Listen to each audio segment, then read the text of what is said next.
I hope that's not his goal in life, to have all 9 of his kids on the Supreme Court. Well, they're all lawyers, except for one who's the priest. Well, hey, you know, Yeah. what a better skilly a judge than that. Yeah, this is a good constructionist judge we're talking about. Priest might make a perfect judge. Yeah. So, okay, let's actually kind of get started here. Not a lot has been going on this past month. September has been quiet. The fact that we haven't had a lot of money has kind of weighed down our ability to do much of anything. I have not. I have been even less active in going out and trying to raise funds this month than I have before. I think Chuck and I and Damien and we've all, and I know I've talked to Gerard about this too, we've kind of come to the conclusion that we just want to finish this campaign basically with the resources that we have. I wouldn't mind raising a few $100s to actually buy some yard signs and to buy some signage. But at this point, I think material resources are going to be better spent. I'm kind of looking at what the long-term effect of this campaign is going to be now. I'm not giving up on the idea of winning, certainly not, but realistically I think we stand to have the most impact when we do the documentary after the fact. Because what I want to do with the documentary is, one of the problems that I've had is that a lot of people won't talk to me because I'm running for office. A lot of people that I was hoping to get interviews with during the campaign just flat out won't talk to me, at least not on camera. So after the campaign is over, I'm hoping that we can go back to a lot of these people and we can talk to them on camera and get some interviews. I am only half joking when I say that the title of this documentary is going to be "Money, Money, Money: Politics and the Media," because the one thing that I've always understood it on a theoretical level, but I really understand it on a more experiential, kind of visceral level now, is how without the money that you really can't do much of anything, even in local politics. You see how that plays out, but particularly on the federal level. We're looking at Bert Saunders has raised, I think, close to $100,000 now, and he's getting his signage out all over the place. I'm sure you've seen his signs everywhere, which he's probably spent a good chunk of his money on. Connie Mack is still sitting on over $1 million, although supposedly he spent around $600,000 of that. What was it on staff, advisors, and restaurants? Yeah. And travel. Yeah. So I'd love to know how he spent $600,000 on restaurants. I have to take a look at his campaign reports, but actually, most of that money went. I've seen his reports. Most of that money went to staff, right, to fundraisers and like consultant groups and that sort of thing. Well, Cohen is, elite. So as much as we've done, and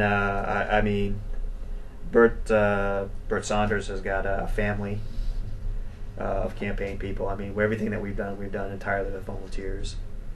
So I think that's pretty cool that we've gotten as much done. And everybody's put in a lot of work on this who's volunteered, from making the website to all the video and everything that we've shot. I like that website. So it's and the website is up on the Library of Congress now. The Library of Congress is archiving our website. So that's a cool thing. We're being recorded for posterity. Not only are we recording everything for posterity, but now the Library of Congress has taken an interest. So that's pretty cool. We've been doing a lot of these questionnaires from a lot of these organizations, big and small. Anything that's come my way, I've been sending out the questionnaires. Next month we have 2 things, actually 3 things coming up this month. One that's not on the schedule, which is kind of an informal thing. This week on Thursday, I thought that was Wednesday. At 1:30, I have an interview with the editorial board of Naples Daily. They're going to do their editorial picks for candidates, so we're going to do the interview. They've agreed. Was that Jeff Lyle? No, it's not Jeff Lyle. Who was it that contacted me? He usually does it. Yeah, no, actually, it was Jeff Lyle. Yeah, I was about to say. Yeah, it was Jeff Lyle. He's the one that has that TV show. Oh. So we'll have that, and they have no problem with us videotaping everything. And then on the 6th, we have the editorial review board for the news press. And they're not only will we be videotaping, but they'll be videotaping as well. So recording that process should be interesting. This weekend, I'm going to go down to Naples again. The Naples Masala is having weekend get-togethers because of Ramadan, so there should be about 35, 40 people there. And then on the 23rd, we have the Cape Coral Civic Association Forum, candidate forum. With the yacht club. Yeah, the yacht club. And October is chock full of forums. I think we've got at least 2 or 3 forums every week in October, except for the last week. On the 6th, we've got the editorial board. We've got the Calusa chapter, MOAA, on the 11th. And then after that is the Politics in the Park again in Lehigh. Both of those Are we doing that? Yeah. Then we have the NARF candidate forum on the 13th. North Fort Myers candidate forum on the 14th. Shell Point Village forum on the 20th. Cape Coral Chamber of Commerce. Have we reserved that? They never got back to me. Then I'll give them a call. Okay, that's the only one I'm not sure about.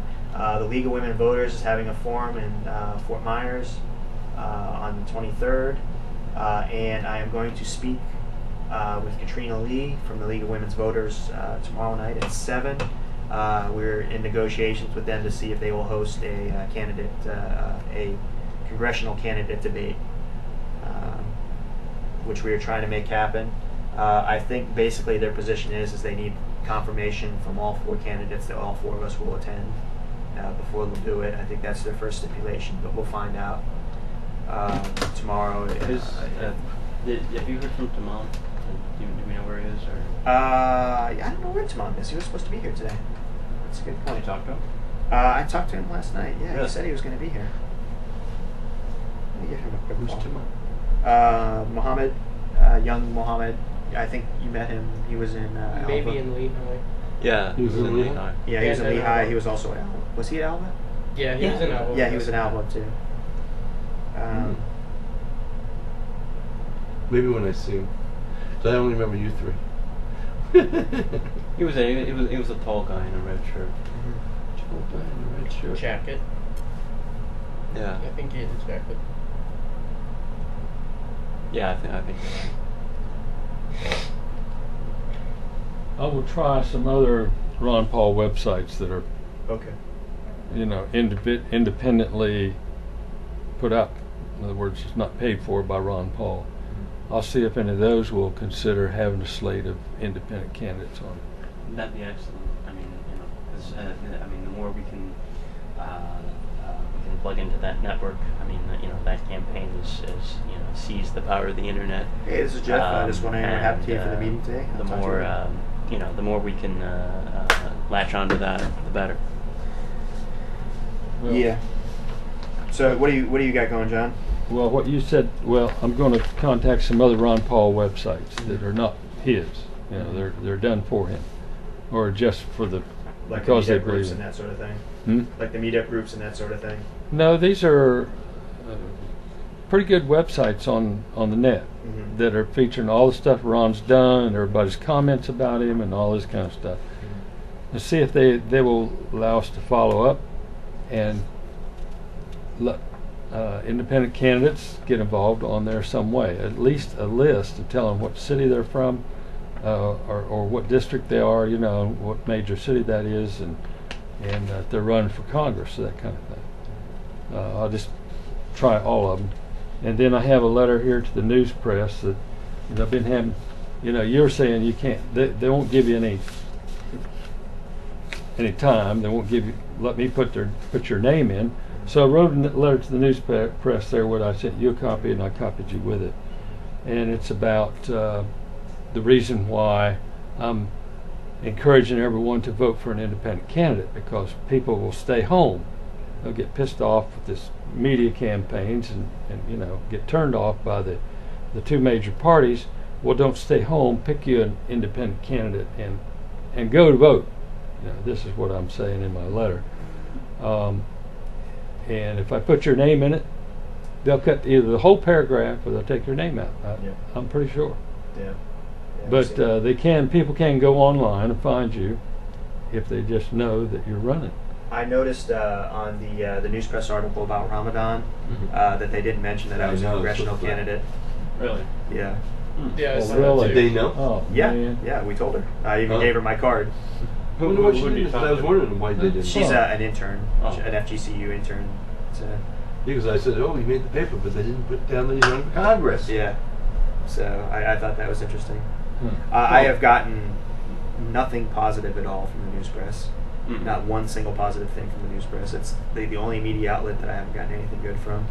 Despite despite my connections there, and despite my every effort I've made to Yeah. I mean, So, tells you why I'm not there anymore. let's see. I think I've had probably 4 or 5 mentions in the news press in the last year. 3 of them, they got my name wrong. One was Betty Parker being critical, and then 2 of them they got my name wrong. One was Betty Parker being critical, and then one was this Ramadan thing, which they didn't actually mention that I was a candidate. The Naples Daily, I've actually got nothing from. Period. The only thing we've had in the Naples Daily is on the website. Is if you submit press releases, they'll put the press releases up verbatim. They have like a section where they do that, but that's just online only. Although they did, when we did our meetup in Naples, they did put us on the front page of the website. Got the calendar. time wrong. Yeah, I got the Yeah. time wrong, unfortunately.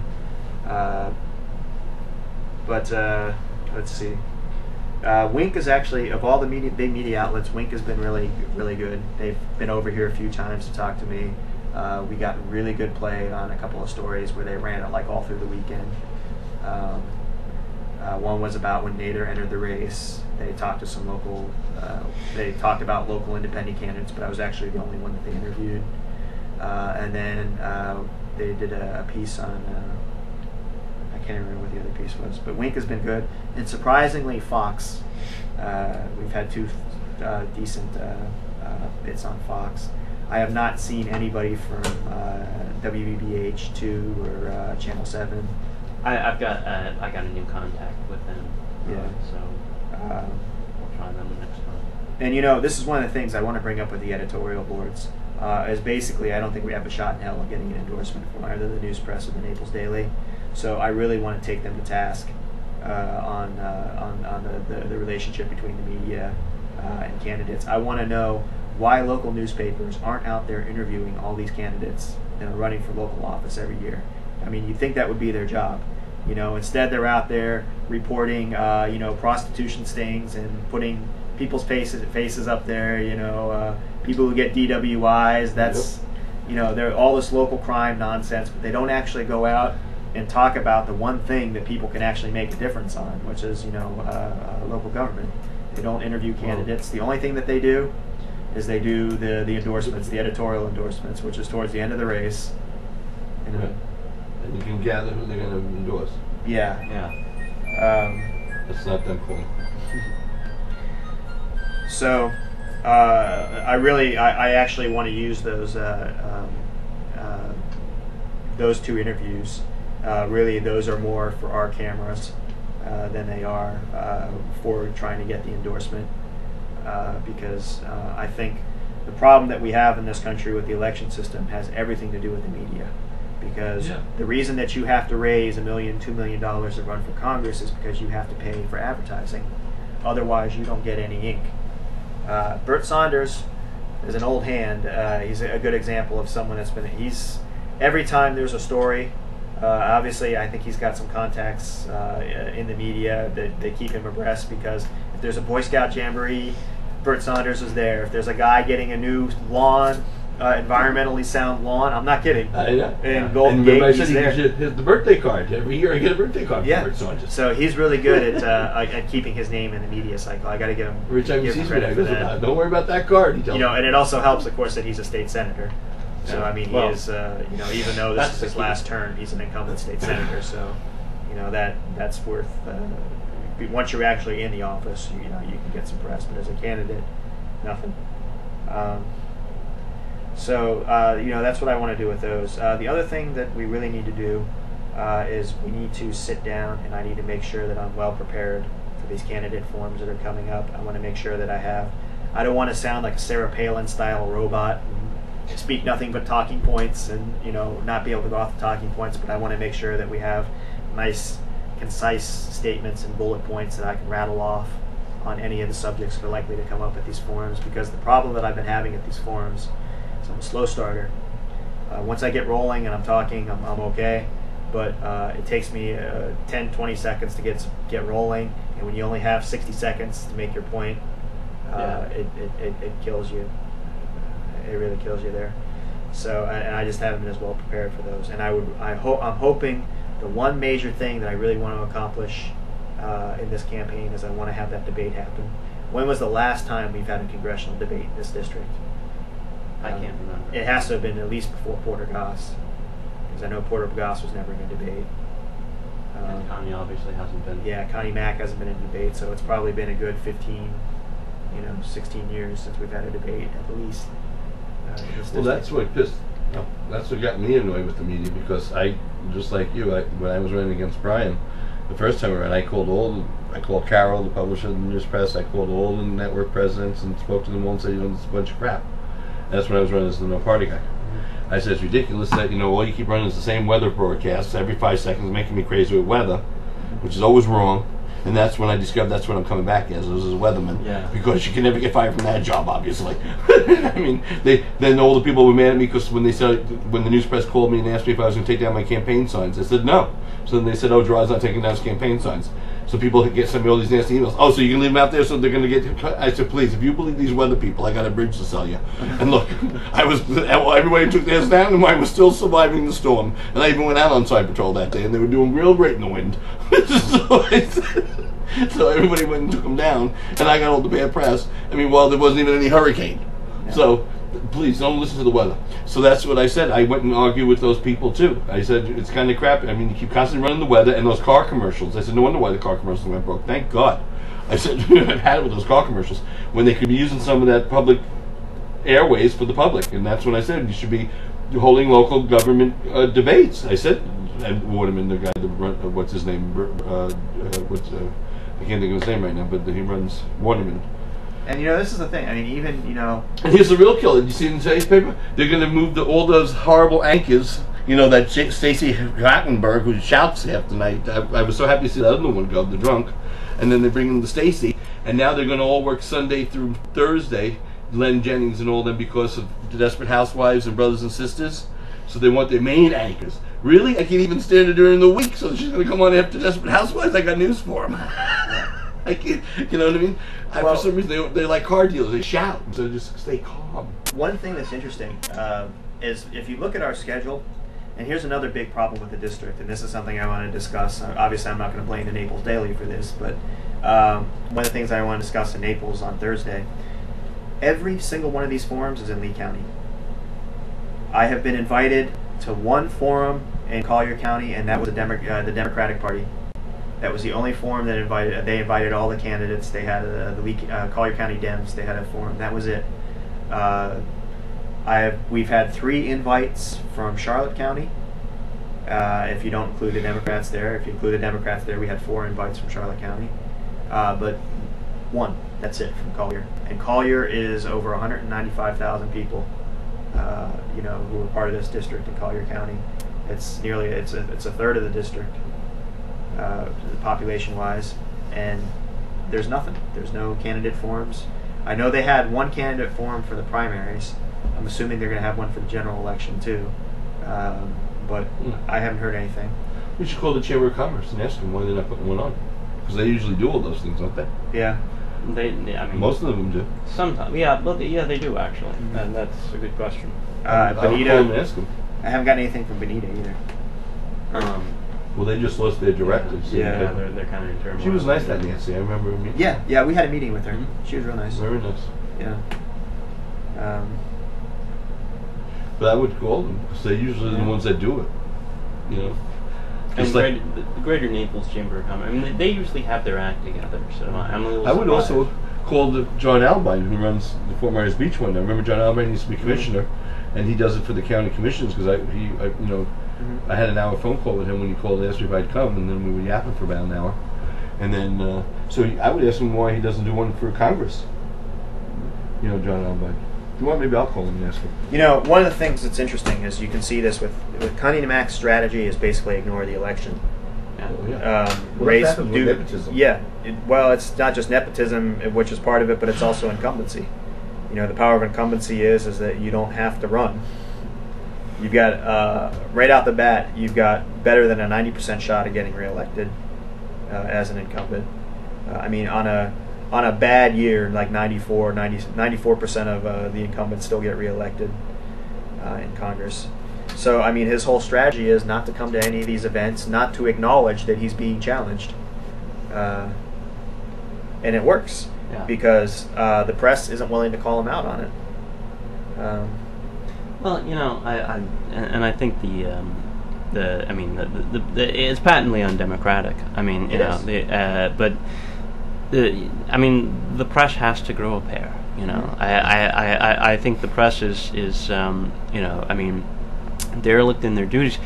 I think that the you know, what the news press did for local candidates was in leading up to the August 26th primary.